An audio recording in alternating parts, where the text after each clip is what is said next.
What? Fancy graphics? This must be another JD video. Hello folks and welcome to GLR Esports with another iRacing video here. And we're going to be racing at the historic Poconos Speedway. It is a 2.5 mile tricky triangle oval track. It is actually has 3 corners. All 3 corners are distinct. And we're racing here in the Marm's Chicken Farm and JD's Chicken Feed and Tackle ARCA Menards car. We're going to fast forward a little bit here to the parade lap. These are long laps on the parade, but alas, it is quite fun. These ARCA Menard cars are based on Gen 4 Cup Series cars. Steel frame, sheet steel bodies, V8 motors, rear wheel drive, and pretty much nothing else. They are a handful to drive. And we are, of course, racing around the tricky triangle in the Poconos, where each corner is distinctly different. Now we get the green flag, you can see the lead car there, the guy qualified on pole, gets a huge jump. He starts actually quite a bit early, and we slot into 5th place. We qualified in 6th, so we gained a position. Very cool. Now we go into turn 1. Turn 1 is a 14-degree banked corner. You do have to brake a bit. I do go into 3rd gear to get a good run off here, and I do hit the wall just a little bit, and you can see the number 6 car kind of cut to the inside as he sees me do that. Doesn't want to get hit by me if I use the car. It's very easy to lose the car around here. Now, oh, it's the number 7 car. My bad. The number 7 car then gets loose, and I'm able to get a good drive out of 2. 2 is an 8-degree banked corner. It's the fastest corner around here, and then we come into the 3rd corner, which has a 6-degree banking. And I shift into 3rd and accelerate down to try and catch up to 5th place.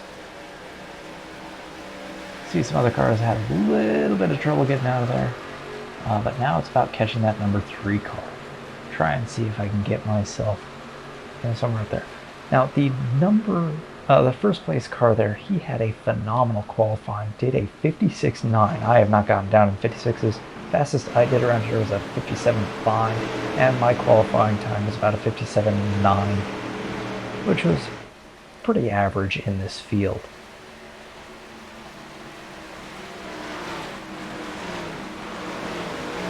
Now I'm starting to catch up to the 2 cars ahead of me, and it is very easy to make mistakes around here. These cars are sliding. They are basically constantly moving the wheel. I mean, my hands were tired after a race like this, because even on the straights, you don't really get much of a reprieve, because the track is even it's pretty bumpy, so your hands are constantly working. Now I'm, of course, in the number 8 car there. Again, numbers are sort of randomly generated based on when you enter the lobby. Sometimes it'll take into account my choices, most times it doesn't. Just kind of sad. I like having my number 28 on the side. As you see, I am now trying to catch the car in front of me. You see, I'm taking much more inside lines than number 3 is, which is allowing me to kind of get to his inside. And you see now I'm making a run forward as I push out of there. I'm getting a little bit of an advantage shifting into 3rd so early into those corners. Most people are usually taking it either in 4th or sometimes 3rd, but it's giving me a good run, and I'm able to come onto the inside and get them done almost, but he comes to my inside because I get sort of a poor entry in there. I lift out of the gas just a little bit to try and avoid hitting the wall, and you see now he is still on my inside, just right there on my left rear corner panel. But I'm able to get the move done and actually do something a little cheeky here. I actually check up on my brakes just a little bit. I'm not actually brake checking him. I was actually about to lose the car there. But it worked out to my advantage because the Marlboro car there was a little bit quick on the brakes. I was able to lift out and I was able to get away cleanly with the overtake.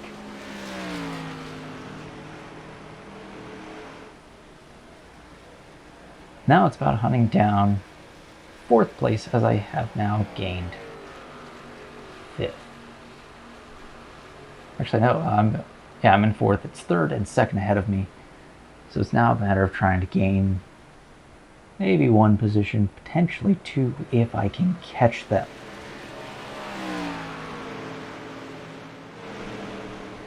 And now we fast forward. This is the penultimate lap. So we're coming into 2 laps to go. And I have started to catch the number 4 car. The number 4 car was in that basically 2-car pack there with the other, the bright neon green Menards car there. It's more of a yellow. But you see, I'm starting to attack on him. And I'm able to get to his inside, but I'm just not able to get the move done. So I slot him behind him. Now, props to this guy. He was defending for his life. He was doing a phenomenal job of racing. And he gets a little gain here, and I try and come to his inside, but I'm just not able to get the move done. Now, this is really difficult to do around this track because, you know, basically the car in front of you is blocking his blind spots, and you miss your braking points really easy around here for not paying attention. But I then come to his inside. I'm able to put the power down in 3rd gear, try and get a run on him. Now, if this camera can actually focus, that would be great. And, there it is. Now we can see things clearly. I was trying to do something a little stylized there, but alas, it was a little too focusy. I didn't feel like re-recording the footage. So I then take him on the inside corner here of turn 1. And you see, I have to check up just a little bit. He gets a good run on the higher line, but he's not able to get a good run out of the corner, which allows me to accelerate easier out of that corner because I have a little bit more track to work with. And now we're coming into turn 2. I'm able to slot ahead of him, come into this corner, and pretty much try and block him off. But he's got a little bit of a gap that he's trying to look at, but he just doesn't quite have the run. He's looking to my inside, see if he can outbrake me, but he can't. I brake quite late, come on through the corner, pin it to a late apex, and I'm able to hold him off and power on through to get 3rd place. Nice podium finish for the Menards chicken car here, the Chicken Impala. But that was a phenomenal race. Now we're going to cut to another Pocono race. This one, again, in the ARCA Menards cars, I qualify, I believe, in 4th. Can't really see where I am, but I'm behind the number board there. Props to the cameraman, always getting perfect shots, and props to the producer for getting everything in line. But yes, I'm now on the number 5, and I qualified in 4th place. Now there's a Menards number 2 there, LOVE Racing, and it looks like a Ford. You've got a wannabe Jeff Gordon on pole. He did a phenomenal time. I believe he got like a 57.6, so a little bit faster than what I was able to do. I was doing about a 57.9 for this race. We've got a Thai Dodge in front of us.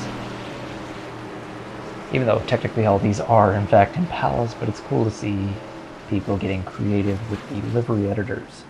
Basically you do them as UV maps in Photoshop. Now this is the full parade lap. And this race went phenomenally well after a pretty big mistake later on. And that's really the whole thing behind this racing, and really in racing in general, about minimizing your mistakes and maximizing your speed throughout the race while managing your tires and in some cases managing fuel if that is a factor. This race it is not. We raced 20 laps.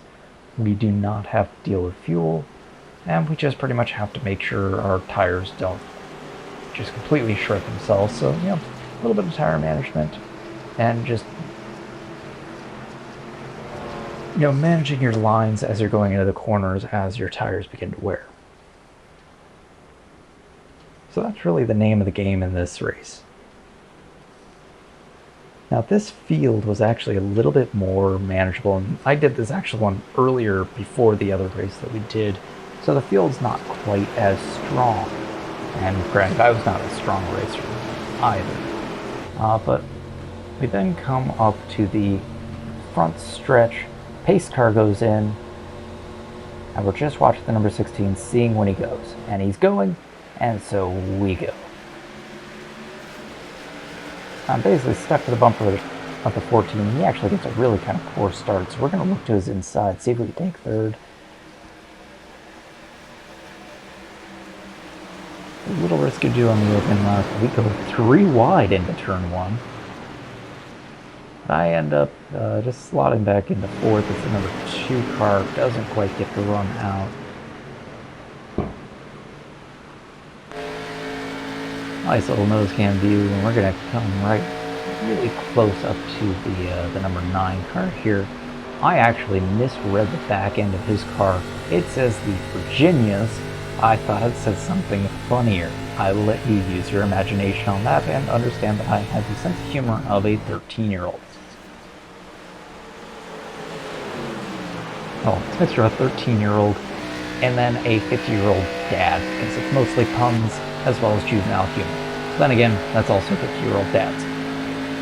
I come to the inside because I've got a little bit of a run on him, and I'm going to try and slot in front of this DuPont Chevrolet, and I get the move done before the corner.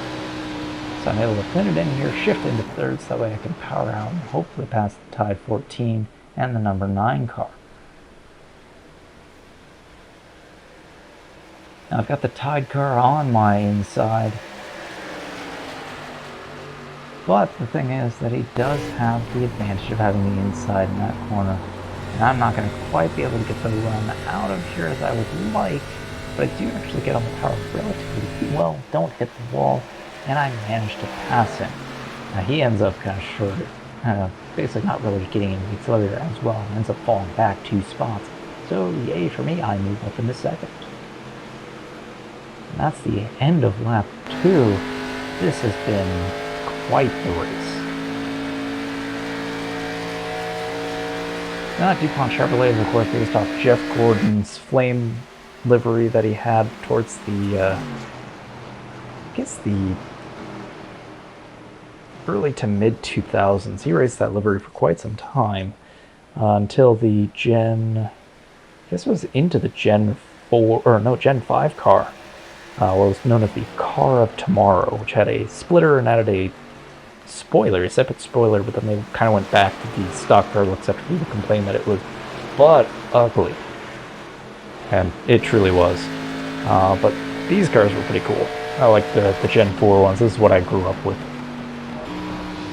And basically ARCA Menards uses old stock cars to then just race them, get more life out of them, and give the lower spec cars, lower spec drivers a chance to move on up. ARCA Menards is one of the feeder fields as this late model racing.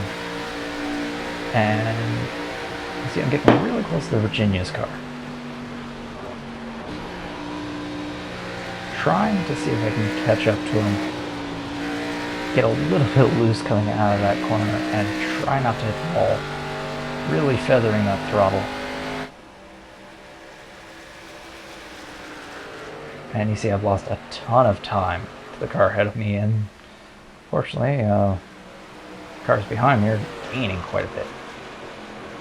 But I get a decent run out of there. He gets a little bit loose. You see his back end kind of fishtailing a little. Don't mind the gunshots.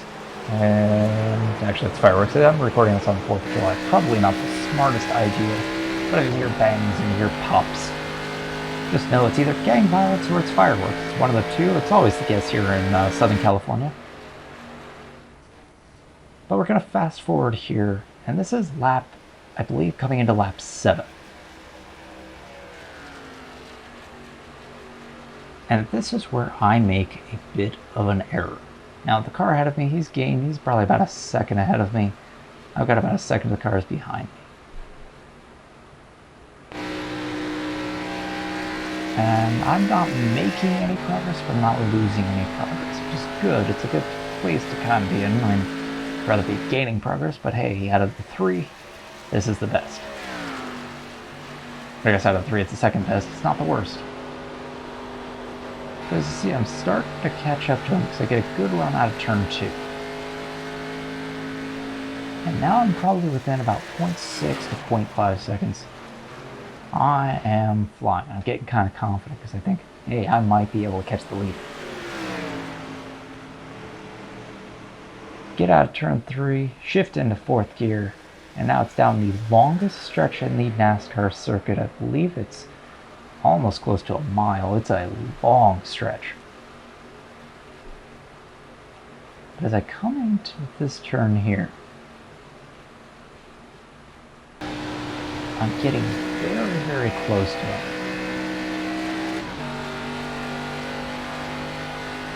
Trying my best to stay in the slipstream and hopefully make a move on him if I can move closer. I know that I'm faster than him out of the corners, but he's faster into them. He's also taking better lines, but you see here, I can see he's a little bit loose. Not quite able to handle that, but I don't get quite the greatest exit out of turn 2. But turn 3 and turn 1 are where I'm stronger. It's partly because I'm shifting.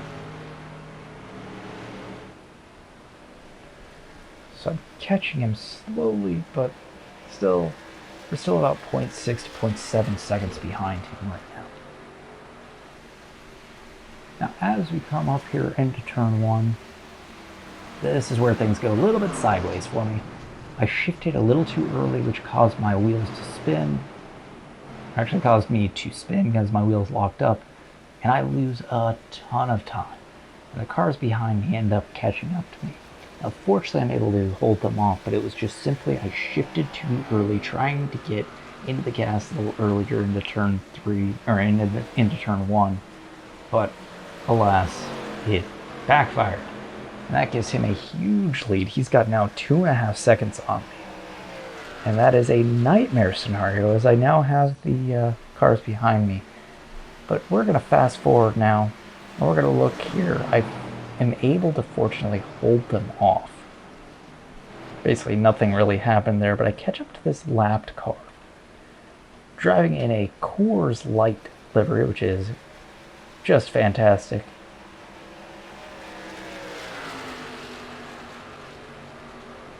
As I'm coming into this corner, I make a clean pass on him. Props to him for taking the inside line, just letting me get by him. That's good sportsmanship.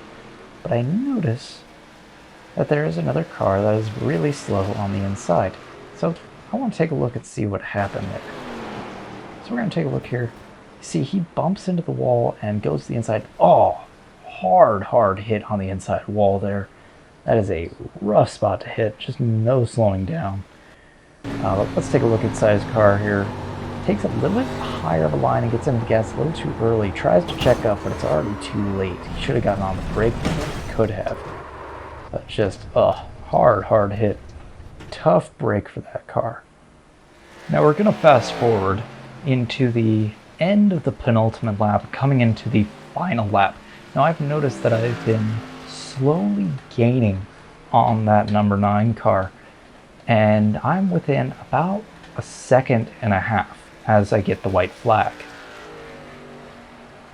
Now he comes into the first turn here. Now I'm, again, slowly gaining him. I've been getting faster out of the corners almost throughout this entire race, but he's been faster out of particularly turn 2. That's the turn that I've been struggling with. But out of that corner, I notice he's a little bit loose, and I'm gaining on it. Now I'm within probably about 1 second. So we come into turn 2. He gets a good line. I pretty much follow in suit, just touching the curves, not much. And as we come into the final turn of the race, he takes a very narrow line, very defensive, trying to make sure he stops and run, but he gets a little bit loose. A little bit loose again. I then cut to his inside. I've got the good run. I didn't get loose out of there, and I steal the win on the last lap. Oh my goodness. I was on cloud 9. Man, that was a good race. And just heartbreak for that number 9 car, having to relinquish the lead there in just the final stretch. You almost brought it home. Now I'm just going to take a victory lap here. And this is a good time to remind you to like, subscribe, comment, share all the YouTubey things. GLR has been growing very, very steadily but slowly, and we'd love it for you to give your support. If you want to join our Discord, we usually have the link down below. And you are more than welcome to join our community. We do all sorts of racing. We do GT7, we do iRacing. Well, I do iRacing. We do ACC. Hell, we'll race anything. And of course, now we've come up to the front stretch where the crowds are cheering. They're going, JD, JD, JD. Ah, oh, that's great. Everyone loves the Marm's Chicken Farm, JD's Chicken Feed and Tackle. I want to thank my sponsors here for that. Not real sponsors, don't worry, YouTube. And now we're going to figure out the donuts here. I rev this thing up and, oh yeah, look at those donuts. Oh, that's some great stuff right there. Look at the guy waving the checkered flag. He is just hacking away at it. Oh, let's do the other side here. Oh, man. Yeah. Real fat victory. And now we'll drive this thing into the pits. Fortunately, you can't go up to the stands, grab the checkered flag, hand it to a child. Because, of course, you gotta hand it to a child who's wearing your Marm's Chicken Farm shirt. Greatest sponsor in all of racing. Not a real sponsor. Just simply an inside joke that's lasted over 2 years. But shout out to Marmite. He's a cool filler. And we'll park this thing in the pits and we will call this a day. This was my first victory in the ARCA Menards series. And it's what's pushing me up into over the edge and what will get us into a C license. But for now, I will bid thee adieu. So have a good night, folks, and see you in the next one.